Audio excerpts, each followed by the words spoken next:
शिवसेना भवनातली बैठक संपल्यानंतर उद्धव ठाकरे यांची पत्रकार परिषद सुरू झाली आहे. थेट जाऊया.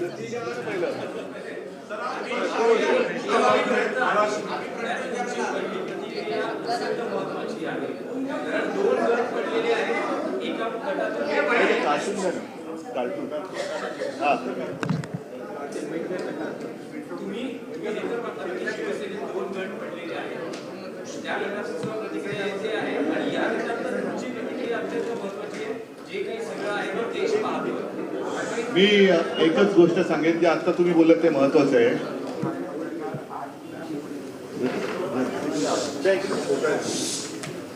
एक गोष्ट अतिशय महत्वाची आहे की त्यांनी पक्षाचं नाव आणि चिन्ह जरी चोरलं किंवा चोरण्याचा प्रयत्न जरी केलेला असला आणि त्याला मी तर मगाशी माझ्या पदाधिकाऱ्यांनी सांगितलं की हा पूर्वनियोजित कट होता आणि आहे. पण आता आपण जे म्हणालात की त्यांनी शिवसेना नाव चोरलं तरी ठाकरे नाव नाही चोरू शकत.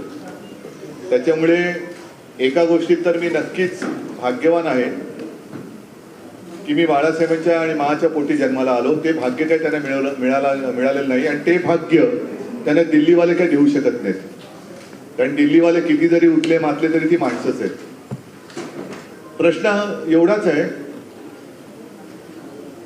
जे मी काल माझ्या उत्तर भारतीयांच्या एका बैठकीत बोललो की आज ही परिस्थिती त्यांनी शिवसेनेवर लादण्याचा प्रयत्न केलाय. ही परिस्थिती उद्या देशातल्या कोणत्याही पक्षावरती ते आणू शकतात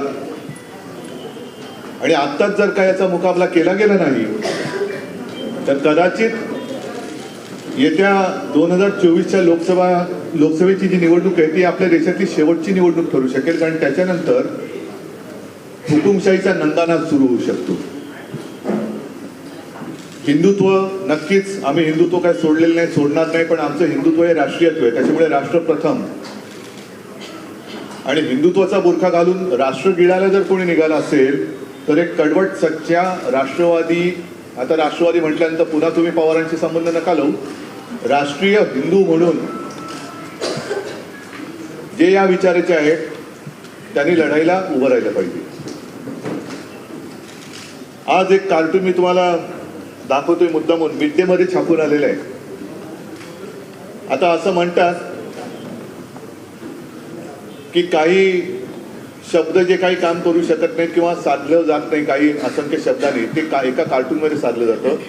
तर हे मिड डे मध्ये छापून आलेलं कार्टून आहे. सामन्यात नाही, उद्या सामन्यात छापायला सांगितलेले मिड डेची परवानगी घेऊन. आणि त्याच्यात त्यांनी त्या कार्टून मध्ये असं दाखवलेलं आहे, घरफोडी झालेली आहे. इकडे भगवा झेंडा पण दाखवलाय त्यांनी. हे मी काढलेलं कार्टून नाहीये.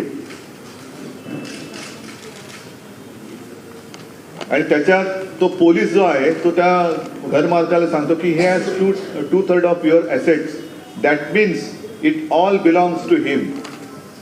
म्हणजे घरफोडी केलेली आहे, दरोडा घातलेला आहे, दरोडा घालून जेवढं काही आपल्या खोक्यात घेता येईल तेवढं घेतलेलं आहे. आणि पोलीस त्याला सांगतात की याच्या सगळ्या खोक्यामध्ये सगळी तुझी 2/3 जास्त मालमत्ता याच्याकडे, चोराकडे, त्याच्यामुळे सगळी उरलेली पण त्याचीच आहे. याला लोकशाही मानायची का? निवडणूक आयोगाने जो काही निकाल दिलेला आहे हा निकाल अत्यंत अयोग्य आहे. कारण घटनाक्रम जो घडलेला आहे त्या घटनेच्या क्रमाप्रमाणे निकाल अपेक्षित आहे. पहिली आम्ही 16 जणांच्या अपात्रतेची जी काही तक्रार केलेली आहे आणि त्याची सुनावणी उद्यापासून सर्वोच्च न्यायालयात सुरू होते आहे. मी मध्ये आपल्याला बोलून सांगितलं होतं की तो निकाल जोपर्यंत लागत नाही तोपर्यंत निवडणूक आयोगाने निकाल देऊ नये.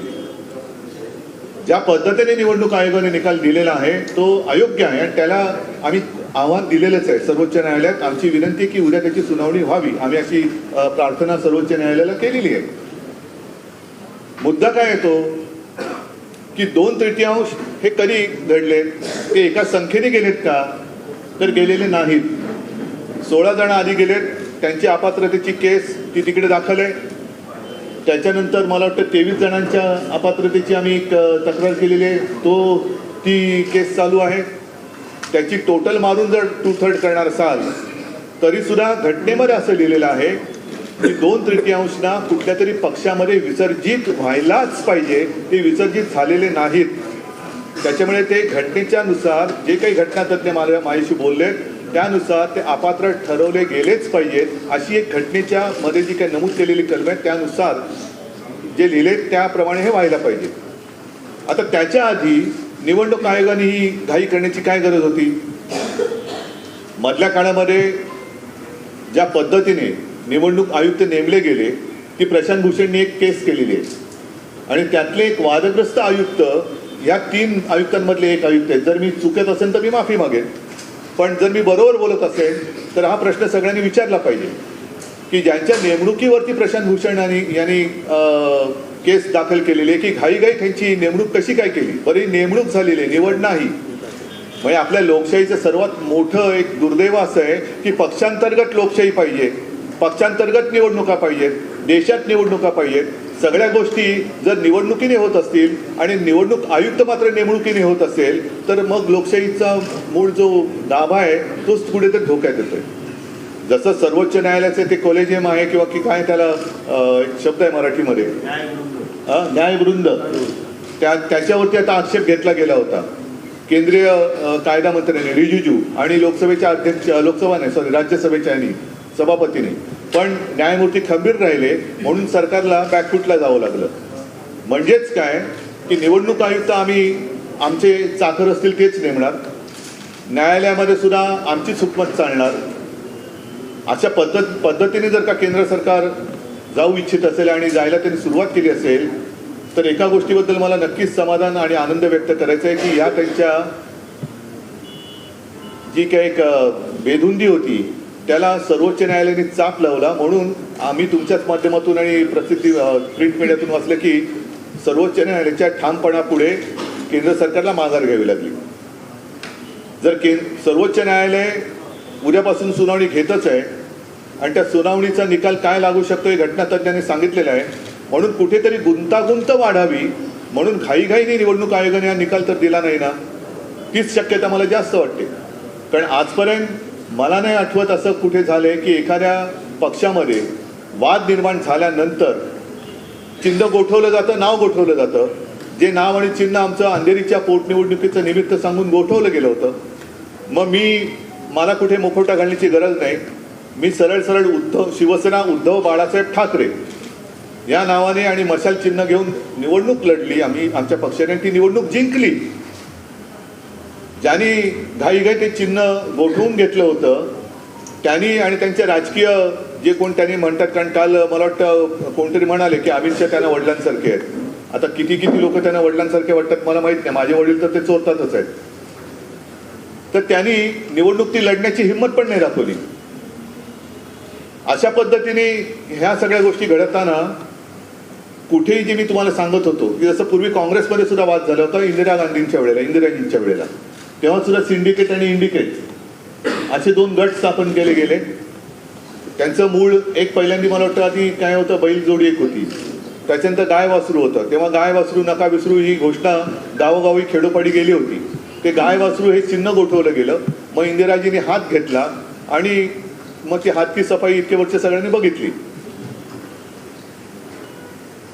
समाजवादी पार्टीच्या मध्ये जेव्हा हा वाद झाला होता त्यावेळेला समोरचे जे होते त्यांनी मला वाटतं तो दावा दिलाच नाही, कोर्टात ते गेलेच नाही. त्याच्यामुळे ते नाव आणि चिन्ह अखिलेशला मिळालं. जयललिता आणि जानकी रामचंद्र यांच्यामध्ये जेव्हा वाद झाला तेव्हा त्या दोघी जणींमध्ये समेट झाला आणि मग नाव आणि चिन्ह ते मिळालं. बाकी कोणालाही असं नाव आणि चिन्ह हे एका गटाला हे तुझं म्हणून दिलेलं नाही.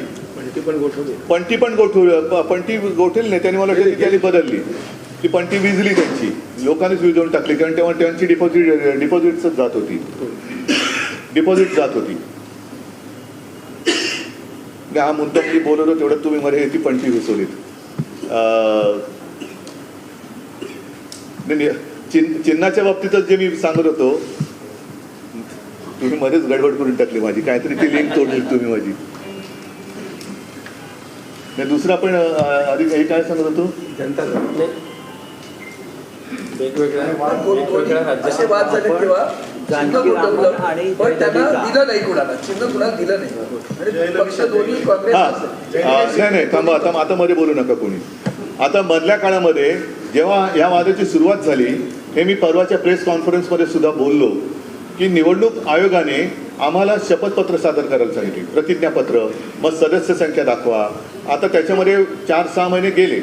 मधल्या काळामध्ये बातम्या पण अशा आल्या की शिवसेनेने बोगस शपथपत्र दिली.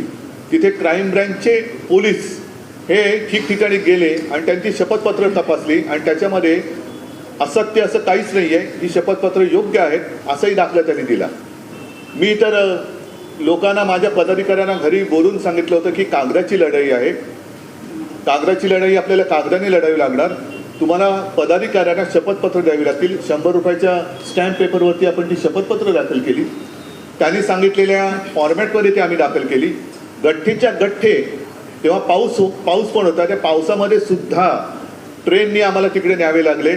हे गठ्ठे तिकडे आम्ही जे काही नेऊन दिले ते परत सांगतो, आम्ही आमच्या घरी रद्दी वाढली आणि रद्दीला काय भाव मिळत नाही म्हणून निवडणूक आयोगाकडे नेऊन द्या म्हणून दिलेलं नाहीत. तर निवडणूक आयोगाने आम्हाला सांगितलं होतं की तुम्हाला तुमच्या पदाधिकाऱ्यांची प्रतिज्ञापत्र आणि सदस्य संख्या ही दाखवावी लागेल, त्यानुसार आम्ही दाखवली होती. आता एवढं लाखोने आम्ही सगळा हा उपद्व्याप केल्यानंतर अचानक जर का आता निवडणूक आयोग असं म्हणायला लागला की ते काय चालणार नाही, तुमचे जे निवडून आलेले होते त्यांच्या संख्येनुसार हे पक्ष कोणाचा ठरवलं जाईल, ठीक आहे, हरकत नाही. पण ते पात्र आहेत का अपात्र ह्याचा फैसला आधी व्हायला पाहिजे. आणि जर का तुम्हाला हाच निकष लावायचा होता तर आम्हाला एवढी मेहनत करायला का लावली? का माझ्या शिवसैनिकांना पदरमोड करायला सांगितली? का 100 रुपयाच्या स्टॅम्प पेपरवरती तुम्ही आमची प्रतिज्ञापत्र घेतली? जो काही एक त्यांनी सांगितलं की यांनी आमची जी काही कार्यकारिणीची सभा झाली होती, प्रतिनिधी सभा, तिचा तपशील दिलेला नाही, ती आम्ही CD सुद्धा दिलेली आहे. आता त्याच्यात त्यांचं म्हणणं की कव्हरिंग लेटरमध्ये ते लिहिलेलं नाहीये. मग कपिल सिब्बलने सांगितलं की तुमच्याकडे जे काही विषय येतात त्याचं गांभीर्य तुम्हाला कळत नाही का, की केवळ तुम्ही कव्हरिंग लेटर वाचून तुमचा निकाल देता, त्याच्या आत पाकिटात काय आहे बघता की नाही? पाकिटामध्ये आम्ही ते दिलेलं आहे आणि ते मला वाटतं क्लिप अरविंद तुम्ही व्हायरल सुद्धा केली. तर हा सगळा विषय बघितल्यानंतर निवडणूक आयोग आत्ताचा जो आहे तो बरखास्त झाला पाहिजे, केला पाहिजे आणि निवडणुकीच्या प्रक्रियेने निवडणूक आयुक्त नेमले गेले पाहिजेत, ही माझी शिवसेनेची मागणी आहे. कारण हा निकाल मी मानायला तयार नाही, हा सरळ सरळ अन्याय आहे. आणि काल परवाकडे अमित शहा येऊन गेले आणि त्यांनी सांगितलं की शिवसेना आणि भाजप युती, ती ही युती नाही, हे चोरलेलं धनुष्यबाण आहे, चोरलेलं धनुष्यबाण आहे. आणि मी तर आव्हान दिलेलं आहे की हे शिवधनुष्य आहे, जे रावणाला नाही पेललं ते मिंद्यांना काय पेलणार आहे?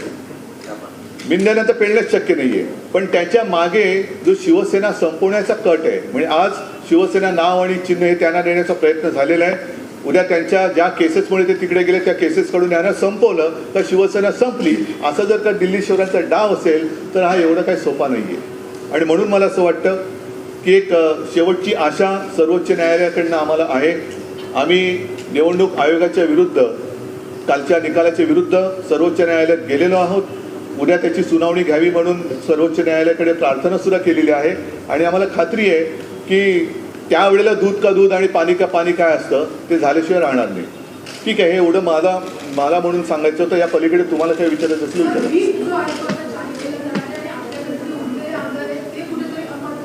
अजिबात होऊ शकत नाही.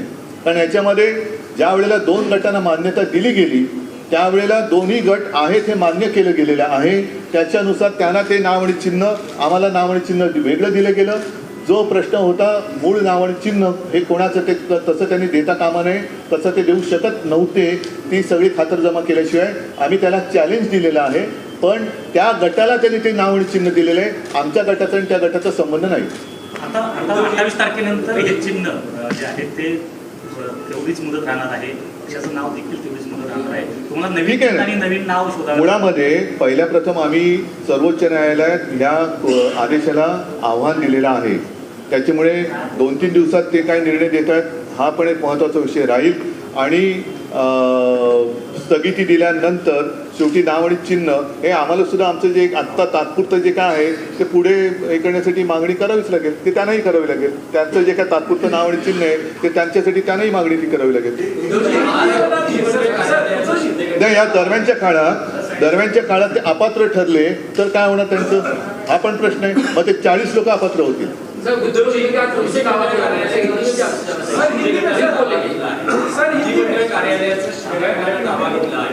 कार्यालयांवरील शिवसेनेच्या कार्यालयांवरील दावा साठीला जाईल. पक्षनिधीचा निधीचा जो दावा आहे ना तो ठरवण्याचा अधिकार निवडणूक आयोगाला नाही. निवडणूक आयोगावरती केस केली जाईल, खटला भरला जाईल, कारण कोणाच्याही निधीवरती दरोडा घालण्याचा अधिकार निवडणूक आयोगाला नाही. निवडणूक आयोगाला फक्त आणि फक्त निवडणुकीसाठी चिन्ह आणि पक्षाचं नाव ठरवण्याचा अधिकार आहे. त्या व्यतिरिक्त निवडणूक आयोगाला अधिकार नाही. निवडणुका देशात घेणं हा अधिकार त्यांचा आहे.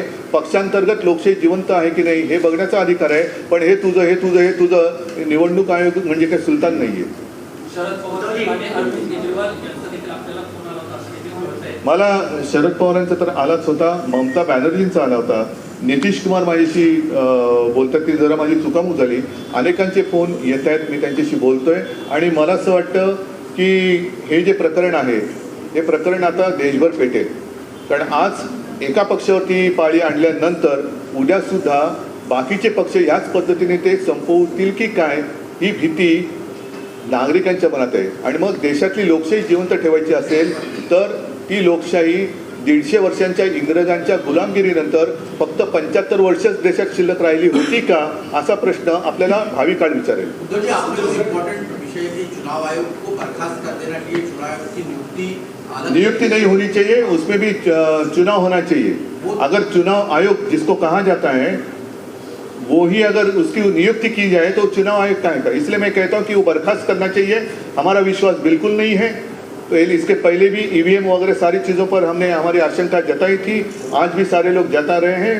और मैं तो मानता हूँ कि इसको तुरंत बर्खास्त करना चाहिए और जो भी सुनवाई है सुप्रीम कोर्ट में होनी चाहिए. हाँ, तो हिंदी में बात कर रहा हूँ ना, करने दो. बड़ा बयान दिया है, उन्होंने कहा है कि पिछली बार हम लोगों ने 42 सीटें जीती थी, अब हमारा टारगेट 48 सीटें जीतने का. पूरे देश में मेरी शुभकामनाएं उनको.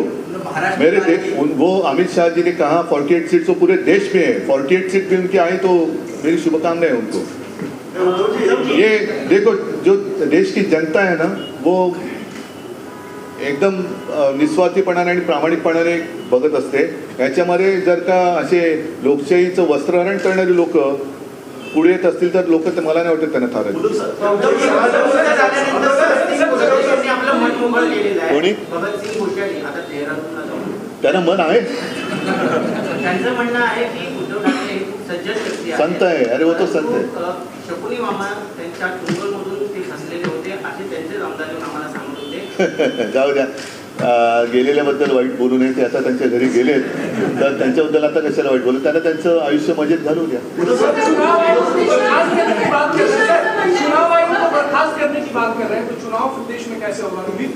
नहीं, चुनाव आयोग बर्खास्त करके ऐसे छोड़ देने के लिए मैं नहीं कह रहा हूँ. चुनाव आयोग के भी चुनाव होने चाहिए. जैसे एक न्याय वृंद की हमने बात की, जिस तरीके से सुप्रीम कोर्ट के जज नियुक्त किए जाते हैं उसी तरीके से कुछ एक यंत्रणा होनी चाहिए. मेरे मन की बात कुछ भी मैं करूं नहीं चलेगी, मेरी मर्जी नहीं चलेगी. सवाल का हिंदी कि जो 15 विधायक है और जो विप की जो बात है उसको लेकर कहीं तो शंका है, उसको एक क्लैरिटी चाहते हैं. उनका दावा है कि विप लागू होगा. बिल्कुल नहीं होगा, बिल्कुल नहीं होगा. क्योंकि जब से विवाद शुरू हुआ तब चुनाव आयोग ने 2 गुट को मान्यता दी. 2 गुट को अलग अलग नाम दिए गए, अलग अलग चिन्ह दिए गए. और हालांकि जो मैं बात कह रहा हूँ कि ऐसे आज तक कभी हुआ नहीं कि जो मूल चिन्ह और जो नाम रहता है वो किसी एक गुट को दिया नहीं गया. जब कांग्रेस में विवाद हुआ था इंदिरा जी के समय पर, उस वक्त भी दोनों गुट को अलग अलग नाम दिए गए थे, अलग अलग चिन्ह दिए गए थे. हमारी अपेक्षा यही थी कि जो चिन्ह हमें दिया है, उनको जो चिन्ह दिया है, जब तक सुप्रीम कोर्ट में फैसला नहीं होता है तब तक चुनाव आयोग अपना निर्णय ना सुनाए. लेकिन अब 2 गुट को उन्होंने मान्यता दी है. हमारा गुट अलग है, उनका अलग है. हमारा नाम और चिन्ह थोड़े दिन के लिए सही मैं मानता हूँ, हमने तो उसको चुनौती दी है, उनके पास रहेगा. इसका मतलब ये नहीं कि उनका व्हीप हम पे चलेगा.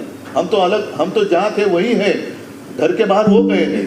तो वो डिस्क्वालीफाई होने की संभावना अधिक है. कानून के अनुसार जो घटना संविधान में लिखा है उसके अनुसार वो डिस्क्वालीफाई होने की संभावना अधिक है. हमें कोई खतरा नहीं.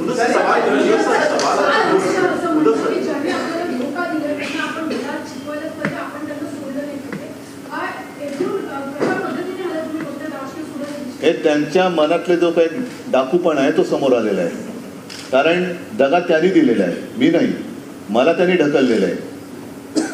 2014 युती मी नव्हती तोडली, 2014 युती त्यांनी तोडली होती. 2019ला सुद्धा अडीच वर्षाचं एक आमच्यात जो करार झाला, जे मी खुलेआम शपथ घेतली, माझ्या आईवडिलांची शपथ घेतली, त्यानुसार जर झालं असतं तर आज हे सन्मानाने झालं असतं. दगा त्यांनी दिलाय, मी नाही. आणि त्याच्यामुळे ते जे बोलले ज्यांना दगा दिले त्यांना धडा शिकवायचं, हे बरोबर आहे. ज्यांनी दगा दिले त्यांना लोक धडा शिकवतील. उसे लेकर भी कहीं ना कहीं सवाल किसके पास रहेगा, शिवसेना शाखा मुंबई में हो या पूरे महाराष्ट्र में हो, उसे लेकर भी एक असमंजस. पहले कल हमने जो चुनौती दी है इलेक्शन कमीशन के निर्णय पर, वो देखना महत्वपूर्ण रहेगा. और इसके ऊपर जैसे मैंने कहा कि चुनाव आयोग जो है वो सिर्फ और सिर्फ इलेक्शन सिंबल के लिए ही उनका अधिकार सीमित है. बाकी प्रॉपर्टी हो या फंड हो उसके ऊपर उनका अधिकार नहीं. अगर वो कोशिश करेंगे तो उनको केस की जाएगी चुनाव आयोग पर.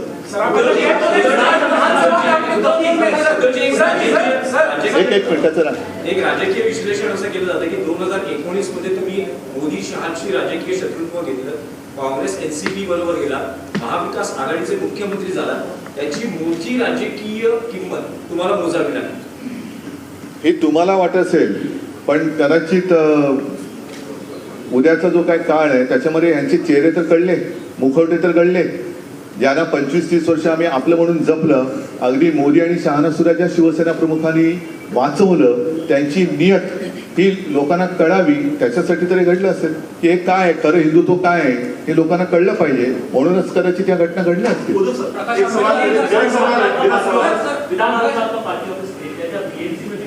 बीएमसी तो अभी है कहाँ, बीएमसी तो विसर्जित हुई है. और बीएमसी हो या विधानसभा हो, विधानसभा में ठीक है थोड़े दिन के लिए मान सकता हूँ जब तक वो निकाल नहीं आता, लेकिन बीएमसी में आज कोई पार्षद है ही नहीं, तो किस आधार पर आप चुनाव के लिए पार्टी के लिए ऑफिस देंगे?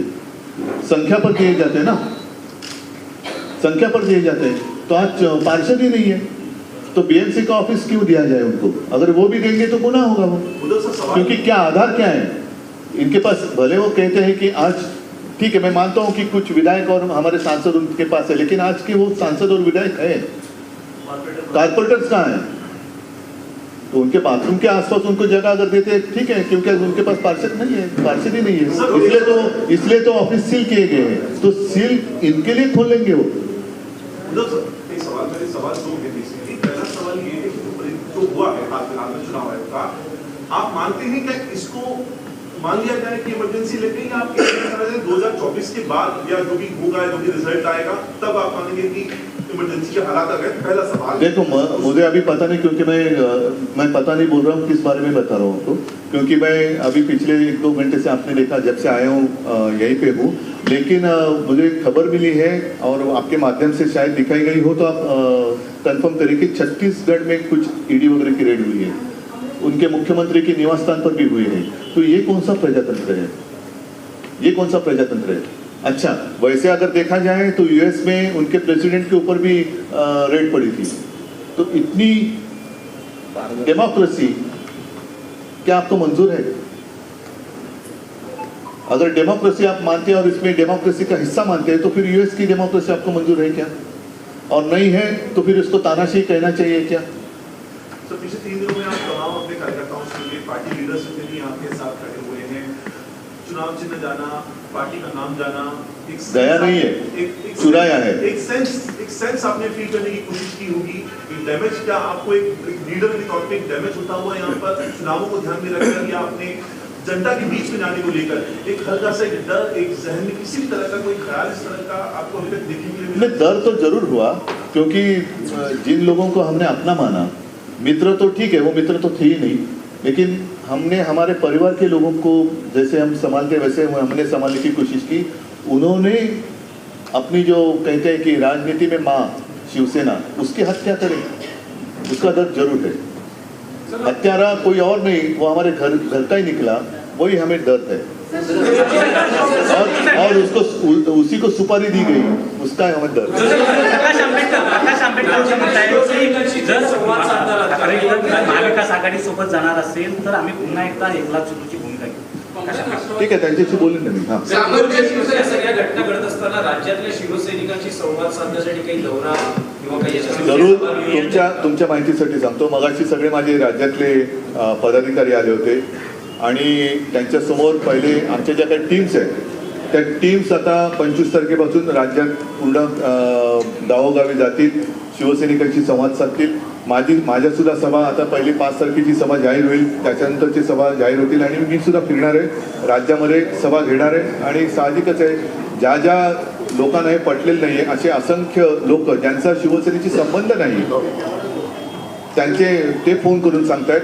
विशेष म्हणजे अमराठी लोक याच्यामध्ये आहेत, त्याच्यामध्ये काही मुस्लिम लोक आहेत, त्याच्यात काही ख्रिश्चन लोक आहेत. हे सगळे लोक आज जे काही घडतंय हे आम्हाला मान्य नाही आहे आणि आम्ही तुमच्या सोबत आहोत असं मला येऊन भेटून किंवा फोनवरती मेसेज करून सांगतात. तर त्या सगळ्यांना मी संपर्कात मी त्यांच्या आहे आणि प्रत्यक्ष सुद्धा बाहेर पडणार. सामान्य शिवसैनिकांच्या भावना दुखावल्या आहेत, मात्र ते आक्रमक आहे, पण आपण कुठेतरी त्यांना थांबवत आहेत, त्यामुळे ते शांत आहेत असं देखील लोक त्यांचा प्रयत्न हाच आहे की देशात अराजक आणायचा, शांततेने चाललेला हा जो काही देश आहे त्याच्यामध्ये एकमेकाला लढवत ठेवायचं आणि आपली पोळी भाजायची, हा ज्यांचा प्रयत्न आहे तो प्रयत्न मला साध्य होऊ द्यायचा नाही.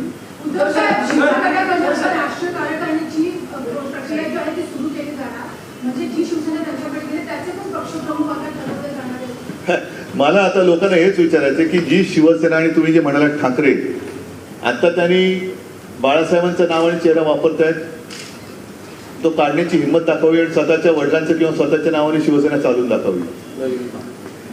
त्यांनी ठाकरे नाव काढावं. या शिवसेना घेताय ना, तुमचं स्वतःचं नाव तिकडे पक्षप्रमुख म्हणून किंवा शिवसेना प्रमुख म्हणून लावा किंवा तुमच्या वडिलांचं नाव लावा आणि शिवसेना चालवा. माझं आव्हान आहे त्यांना.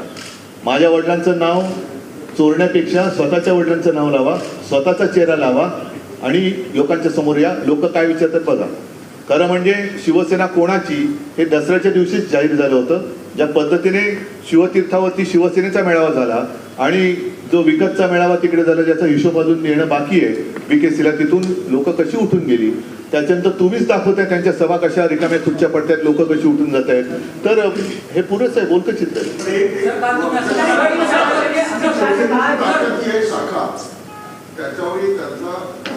शाखा म्हणजे ऐका, एक मिनिट ती एक कुठल्या तरी यांची विकासकाची जाहिरात होती. घर म्हणजे केवळ 4 भिंती नाही, तसंच आहे ते. मला केवळ मुंबई नाही, महाराष्ट्र नाही तर संपूर्ण देश वाचवायचा आहे.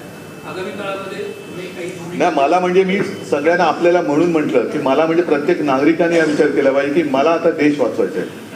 भविष्यामध्ये तुम्ही या संदर्भात काही रणनीती आखताय? ठीक आहे ना, भविष्य बघणाऱ्यातलं मी नाहीये. मी जे आहे वर्तमान त्याच्याप्रमाणे चालतो. वर्तमानपत्र चालवतो, त्याच्यामुळे भविष्यपत्र नाही चालवतो. चला, मला वाटतं धन्यवाद सगळ्यांना. जय हिंद.